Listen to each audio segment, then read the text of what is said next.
shndrit.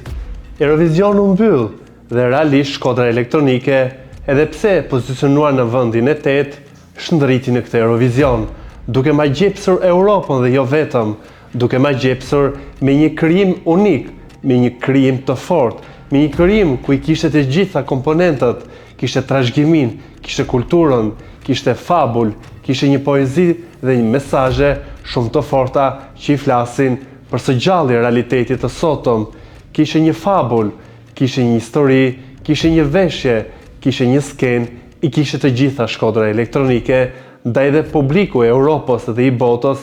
i dhanë pikët maksimale duke renditur në vendin e 5 si asnjë përfaqësim tjetër Shqipërisë, ku këtë herë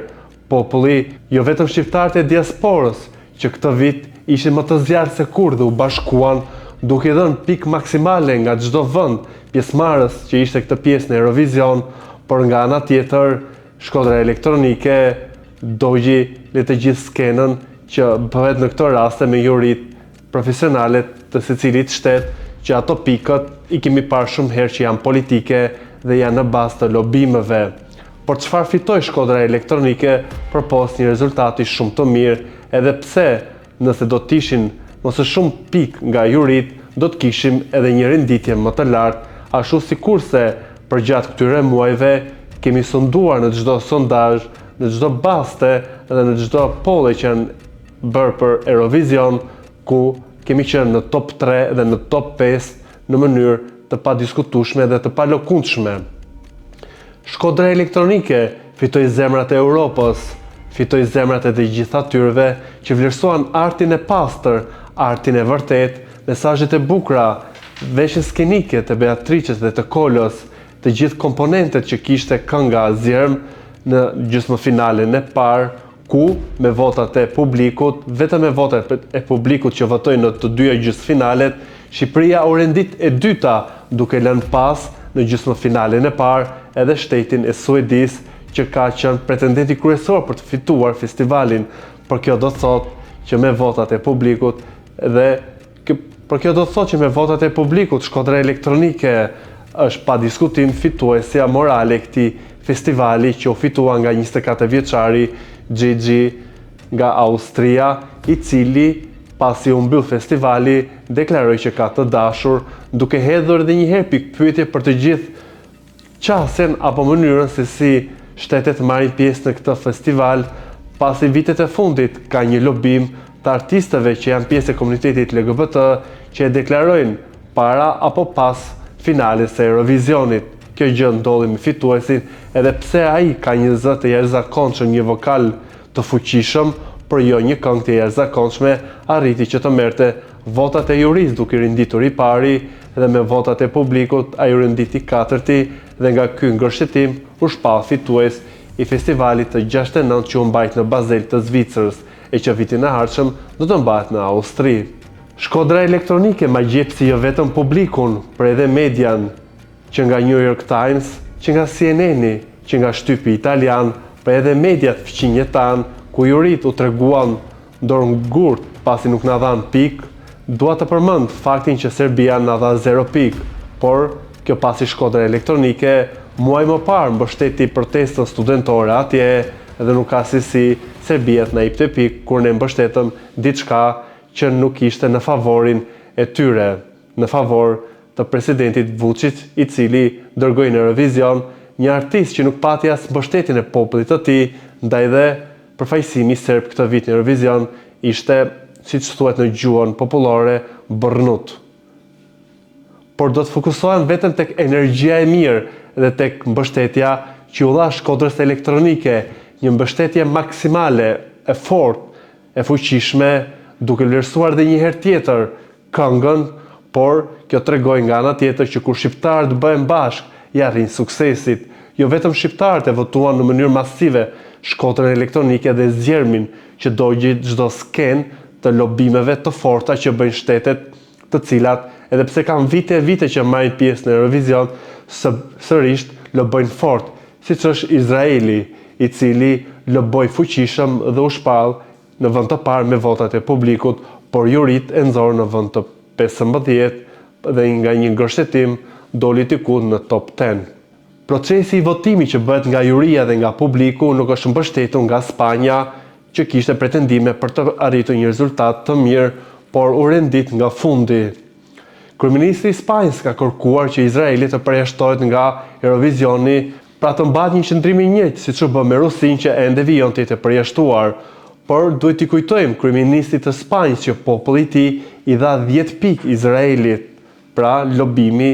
edhe fuqinë e kontrollimit Spanja nuk e ka, pasi nuk e vendos dot se ka do publiku apo jo.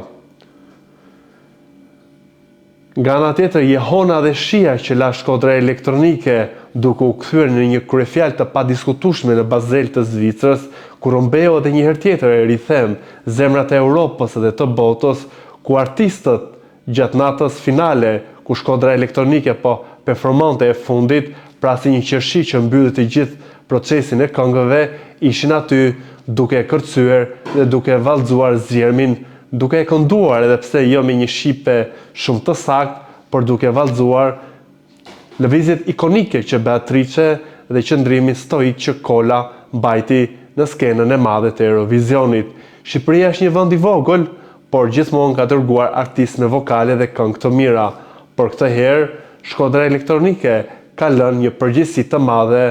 për fituesin e ardhshëm që do të përfaqësoj Shqipërinë në Austri, për të mbajtur të gjithë këtë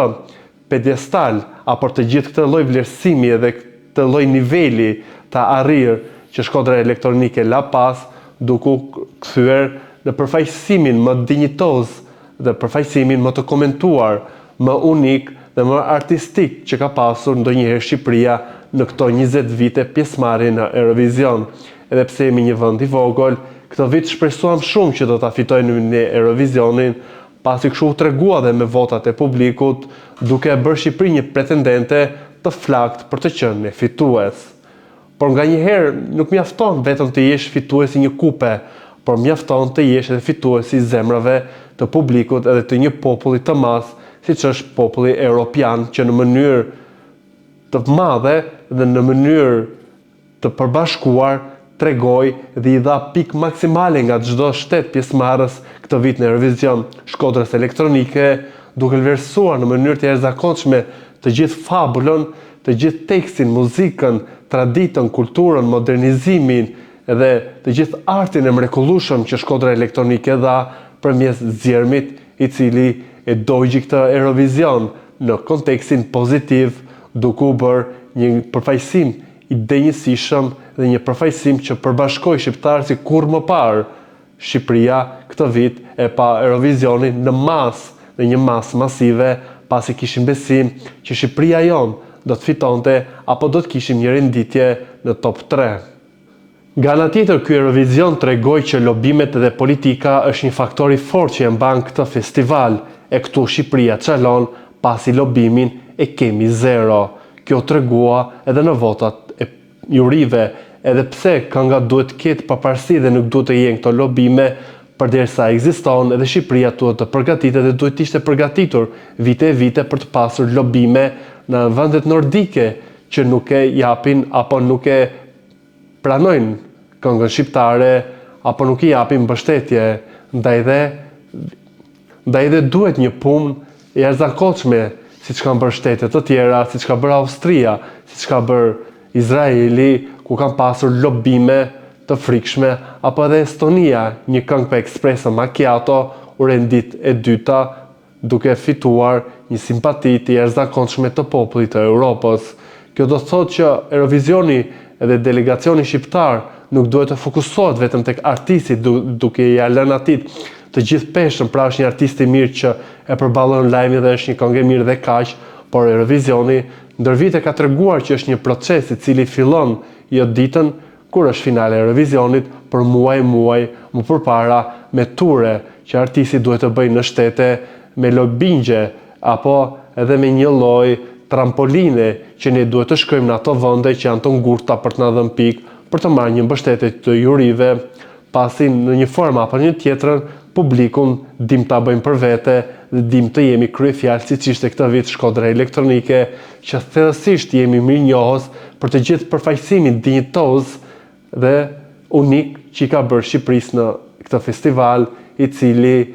ndër të radhat ka pasur prurje kaq të mira, siç është zgjermi i Shkodrës elektronike.